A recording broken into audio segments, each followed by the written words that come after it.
Assalamualaikum warahmatullahi wabarakatuh. Salam sejahtera untuk kita semua.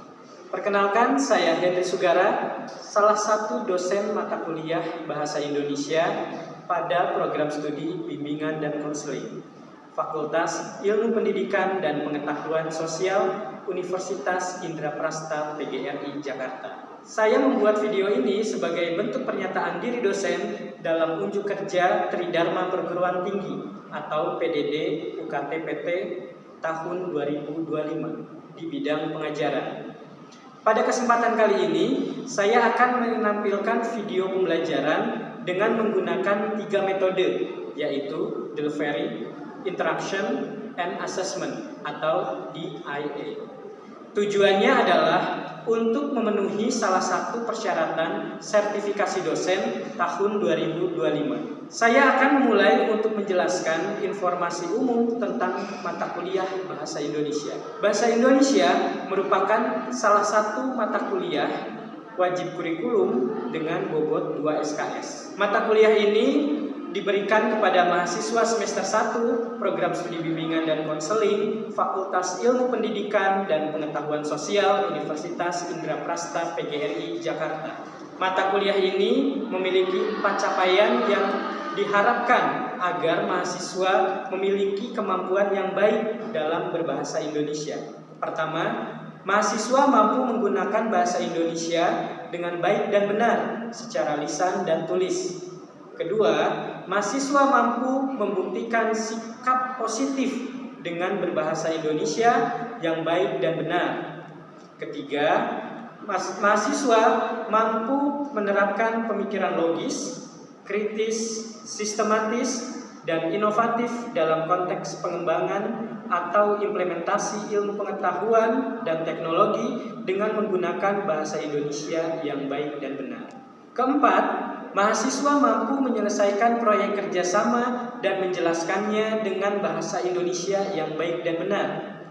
Mata kuliah Bahasa Indonesia adalah mata kuliah yang mampu membuat mahasiswa memiliki sikap positif terhadap bahasa Indonesia, sehingga mahasiswa menjadi terampil dalam menerapkan unsur-unsur kebahasaan yang berhubungan dengan bidang keilmuan masing-masing secara lisan maupun tulis, menjadikan bahasa Indonesia sebagai penghela ilmu pengetahuan dan menjadi alat pemersatu bangsa. Perkuliahan ini dilakukan selama 16 pertemuan. Pertemuan pertama membahas tentang hakikat bahasa, fungsi, serta kedudukan bahasa Indonesia. Pada pertemuan kedua, materi yang dibahas adalah kesalahan berbahasa di ruang publik. Pertemuan ketiga akan dibahas tentang bagaimana perkembangan sejarah bahasa Indonesia. Pada pertemuan keempat dan kelima, mahasiswa akan diberikan materi tentang ejaan yang disempurnakan. Pada pertemuan 6 dan 7, materi yang disampaikan kepada mahasiswa adalah bentuk dan pilihan kata dalam teks-teks akademik yang lebih berfokus pada penyusunan karya ilmiah berupa proposal kegiatan. Pertemuan ke-8, mahasiswa akan melaksanakan ujian tengah semester dengan materi yang telah diberikan pada pertemuan pertama hingga ke-7. Di pertemuan ke-9 dan ke-10, materi yang disampaikan kepada mahasiswa adalah bentuk dan pilihan kata dalam teks-teks akademik yang lebih berfokus pada teks deskriptif. Pertemuan ke-11 dan 12, mahasiswa akan diberikan materi tentang paragraf, fungsi dan jenis paragraf, pengembangan paragraf dalam teks akademik. Pada pertemuan ke-13, mahasiswa akan diberikan materi tentang bagaimana menulis laporan kegiatan. Di pertemuan ke-14 dan 15, mahasiswa akan diberikan peningkatan keterampilan berbicara dalam membuat proyek kerjasama dengan mata kuliah wajib kurikulum lainnya. Pertemuan ke-16, mahasiswa akan melaksanakan ujian akhir semester dengan materi yang telah diberikan selama 1 semester. Metode yang digunakan dalam mata kuliah Bahasa Indonesia berbasis Project Based Learning. Bentuk perkuliahannya menggunakan 2 jenis, yaitu sinkronus dan asinkronus. Perkuliahan dengan bentuk sinkronus dilakukan secara langsung di kelas atau melalui video konferensi seperti Zoom dan Google Meet. Sedangkan perkuliahan dengan bentuk Asinkronus dilakukan menggunakan LMS, Google Classroom, atau WhatsApp Group. Adapun penilaian mata kuliah ini diambil dari 30% ujian tengah semester, 50% ujian akhir semester, dan 20% tugas mahasiswa, sehingga bobot totalnya adalah 100%. Hasil akhir dari perkuliahan ini berupa karya ilmiah yang nantinya akan diseminarkan atau dipresentasikan oleh mahasiswa di kelas atau di forum ilmiah lainnya. Demikian penjelasan tentang mata kuliah Bahasa Indonesia pada program studi bimbingan dan konseling Fakultas Ilmu Pendidikan dan Pengetahuan Sosial Universitas Indraprasta PGRI Jakarta. Selanjutnya adalah cuplikan proses pembelajaran mata kuliah Bahasa Indonesia yang saya lakukan secara langsung di kelas. Selamat menyaksikan. Assalamualaikum warahmatullahi wabarakatuh. Waalaikumsalam warahmatullahi wabarakatuh. Selamat pagi semuanya. Pagi, Pak. Gimana kabarnya? Baik. Alhamdulillah ya. Pada kesempatan kali ini kita akan melanjutkan perkuliahan Bahasa Indonesia pada pertemuan kedua dengan materi tentang menumbuhkan sikap positif terhadap bahasa Indonesia ya. Yang nantinya akan kita lanjutkan atau kita bahas juga tentang kesalahan-kesalahan yang ada di lingkungan sekitar kita dalam penggunaan bahasa Indonesia. Jadi nanti sebenarnya ada nggak sih kesalahan-kesalahan yang ada di sekeliling kita gitu ya dalam penggunaan bahasa Indonesia? Banyak. Apa aja? Ya nanti akan kita bahas gitu. Nah, sebelum kita memulai materi hari ini, alangkah baiknya kita melakukan doa dulu, membaca doa agar apa yang kita diskusikan, apa yang disampaikan pada hari ini bisa sampai ataupun bisa menjadi berkah ilmu pengetahuan, informasi yang baru untuk kalian. Oke ya, berdoa dimulai.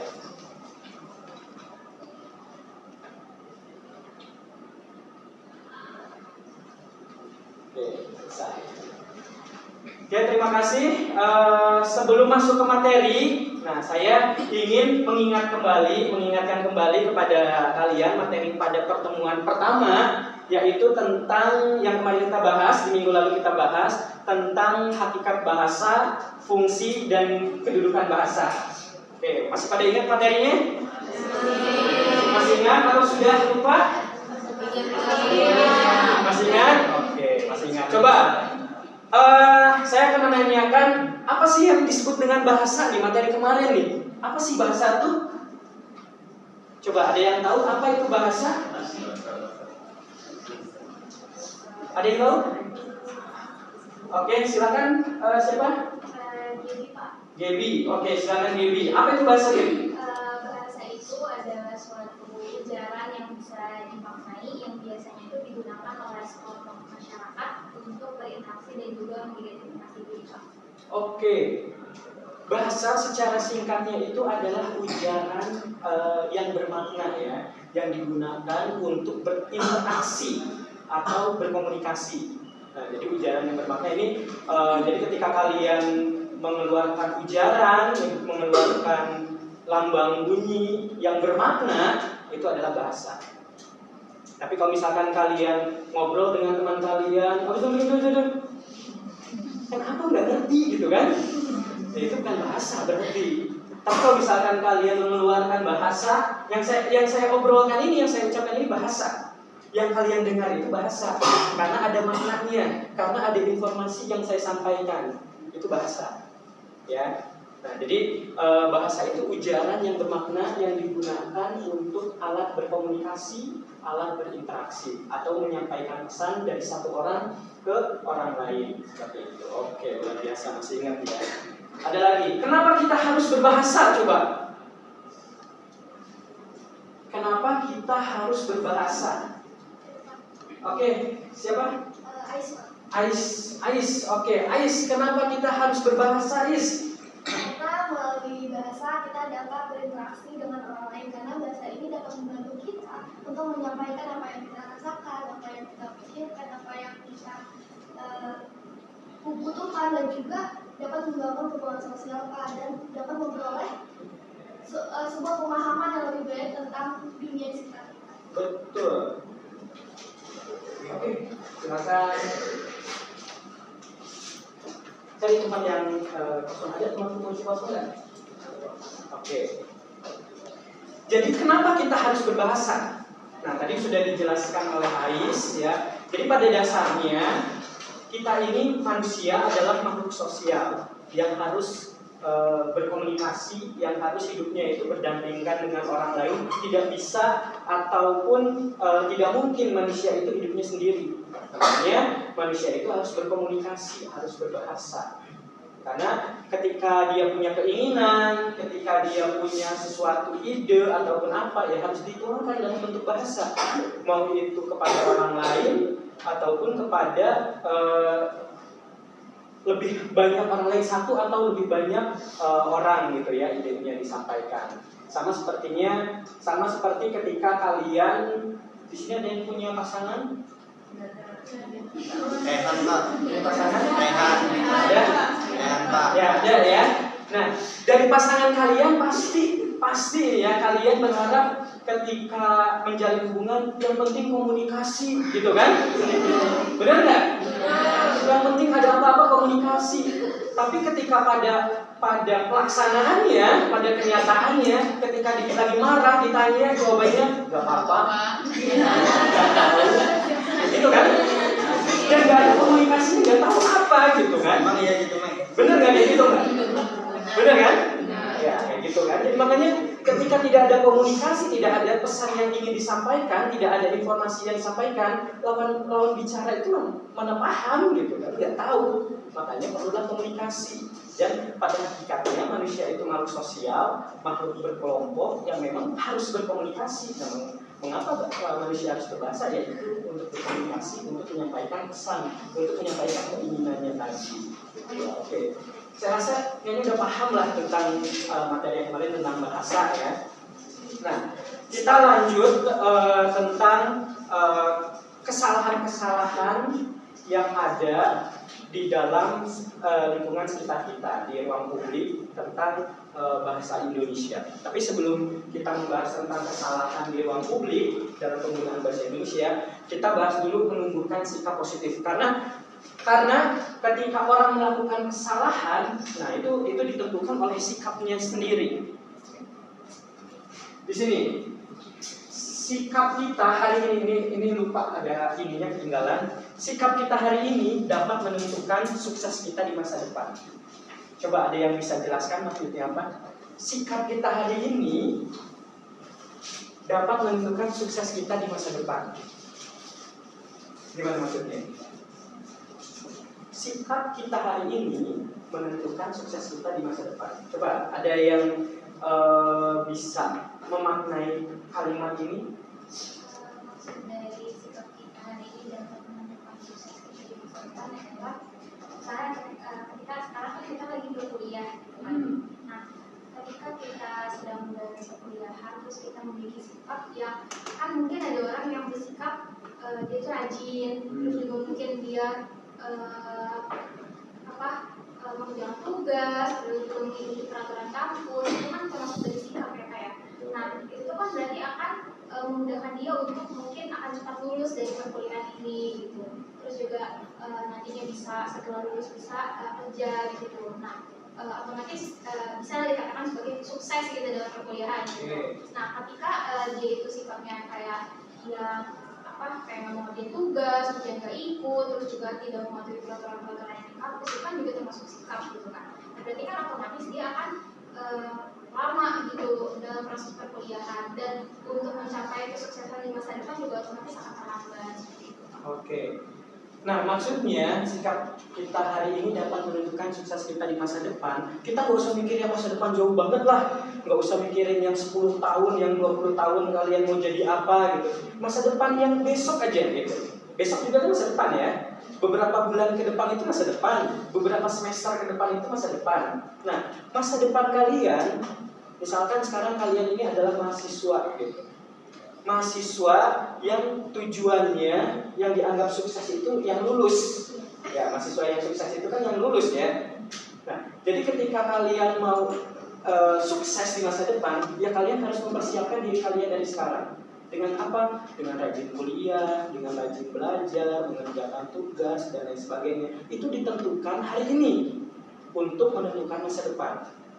Kayak gitu. Jadi sikap ini penting sekali gitu ya. Kita bahas sikap secara umum aja dulu. Sikap ini penting sekali dalam kehidupan kalian.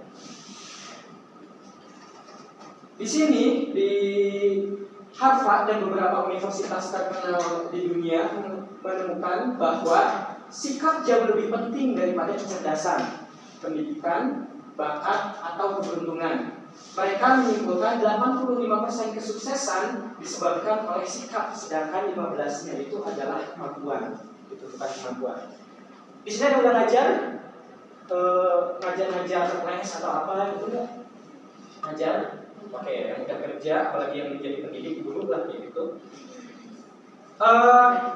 Ketika kalian jadi guru nanti, ini kan calon-calon guru ya, dari guru BK, calon guru BK apalagi bimbingan dan konseling. Nanti ketika kalian bertemu dengan siswa, pasti akan menemukan berbagai macam jenis siswa gitu. Ada yang siswanya pinter, ada yang siswanya males, santai, ada yang rajin dan lain sebagainya. Nah, sekarang dia dapat ranking 1, nilainya bagus, terusnya pokoknya semuanya sempurna lah, tapi sikapnya nggak bagus. Tetap itu akan sangat berpengaruh. Tapi ada siswa yang biasa aja nih, siswa yang biasa aja, yang nilainya juga pas-pasan atau malah mungkin kurang sedikit gitu ya, kurang sedikit, tapi dia itu sikapnya itu sangat sopan, sangat baik, terusnya lagi rajin membantu dan lain sebagainya. Itu bisa jadi pertimbangan untuk seorang guru sebagai seorang pendidik untuk menambahkan nilai-nilai tambahan gitu ya, menambahkan nilai. Jadi dia emang nggak pinter, dia emang nilainya kurang, tapi saya rasa ini cocok untuk dinaikkan kelasnya, nilainya gitu kan. Ya seperti itu, sama sikap itu sangat berpengaruh dalam kehidupan, walaupun pendidikan pun tidak kalah penting juga, tapi diutamakannya juga harus dengan sikapnya, sikap karakternya. Jadi titik awal kesuksesan seseorang adalah sikap positif, ya, sikap positif, sikap yang baik, sikap yang memiliki nilai-nilai yang memang cocok di dalam kehidupan masyarakat bersosial. Oke. Selanjutnya, tujuan umum pembelajaran bahasa Indonesia di perguruan tinggi adalah agar mahasiswa memiliki sikap yang positif. Nah, tadi di mata kuliah bahasa Indonesia ini tujuannya apa? Nah, tujuannya itu agar mahasiswa memiliki sikap yang positif terhadap bahasa Indonesia. Ya, untuk mata kuliah ini. Jadi biar mahasiswa prodi BK ini, walaupun bukan prodi bahasa Indonesia ya, prodi BK, tapi semuanya warga negara Indonesia. Kalian warga negara Indonesia? Ya. Atau ada yang asing? Makhluk asing? Bukan diaspora lah, diaspora ya. Naturalisasi mungkin. Nah, yang berkenegaraan Indonesia, berkewarganegaraan Indonesia itu wajib memiliki sikap positif terhadap bahasa Indonesia. Nah, dalam American Heritage Dictionary, sikap berarti cara berpikir atau merasakan. Nah, tadi di dalam American Heritage Dictionary ini, sikap berarti lebih kepada cara berpikir, lebih cara ketika kalian ketika kalian terjadi sesuatu, mengalami sesuatu, kalian itu tidak panik, kalian itu berpikirnya lebih tenang, lebih sabar, lebih berpikirnya itu nggak langsung seketika, sekejap gitu, yang mengakibatkan dampaknya pun ya nggak panjang gitu, nggak tahu dampak panjangnya seperti apa, hanya sebatas sesaat saja. Nah, dengan bersikap berarti cara berpikir kalian ini menunjukkan kualitas cara berpikir kalian dari cara kalian bersikap. Itu sikap juga kalau misalkan menurut American Heritage Dictionary itu ya lebih ke cara berpikir kalian. Kalau kalian cara berpikirnya lebih tenang, lebih santai, lebih kalem, nah itulah sikap kalian dalam keseharian kalian.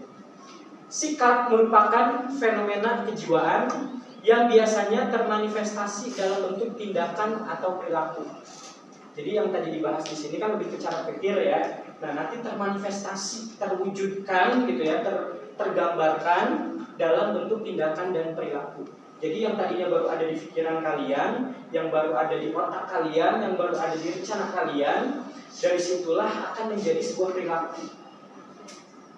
Gitu. Saya mau berbuat jahat terus diwujudkan gitu dengan tindakan, ya itu berarti sikap kalian. Tapi kalau misalkan cara berpikirnya positif, cara pikirnya baik, tindakannya pun pasti akan baik juga. Sikap tidak dapat diamati secara langsung. Untuk mengamati sikap dapat dilihat melalui perilaku. Tetapi sikap positif adalah perwujudan nyata dari suatu pikiran yang memperhatikan hal-hal yang baik. Sikap positif adalah suasana jiwa yang mengutamakan kegiatan kreatif daripada kegiatan yang menjemukan, kegembiraan daripada kesedihan, optimisme daripada pesimisme. Nah, ketika kalian memiliki sikap positif, kalian akan mengambil hal-hal yang bisa diambil pembelajaran dari peristiwa itu. Misalkan kalian dulu ya, ketika kalian mau daftar kuliah, mungkin kalian kan punya tempat kampus yang diinginkan gitu ya. Ada yang mau ditanyakan dulu, silakan. Ada yang ingin tanya, Pak. Oke, apa tuh? Tadi kan sikap positif kita terhadap bahasa itu kan salah satunya kesetiaan sama kebanggaan ya Pak ya. Nah kemudian kita ini kan harus bangga karena bahasa Indonesia itu kan digunakan di luar negeri juga. Nah sebenarnya kita ini perlu nggak sih Pak untuk belajar bahasa asing? Karena kan kita semasa sekolah itu kan belajar bahasa Inggris gitu ya. Nah itu penting nggak sih? Belajar bahasa Inggris itu penting nggak sih gitu? Oke.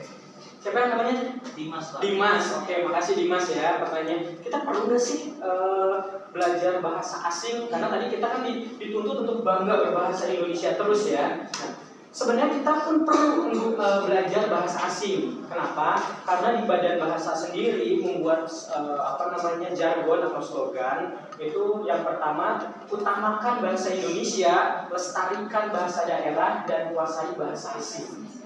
Ya. Pernah dengar kan? Utamakan bahasa Indonesia, lestarikan bahasa daerah, dan kuasai bahasa asing. Kalian tinggal di Indonesia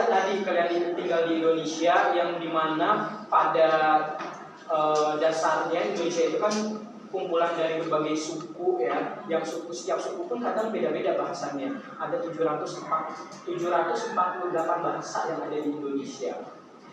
Ya bahasanya ya banyak, tiap suku itu macam-macam gitu kan. Nah, ketika kalian menggunakan bahasa suku masing-masing, bahasa yang kalian ajarkan oleh orang tua kalian, bahasa yang diajarkan oleh orang tua kalian itu ada disebutnya bahasa ibu.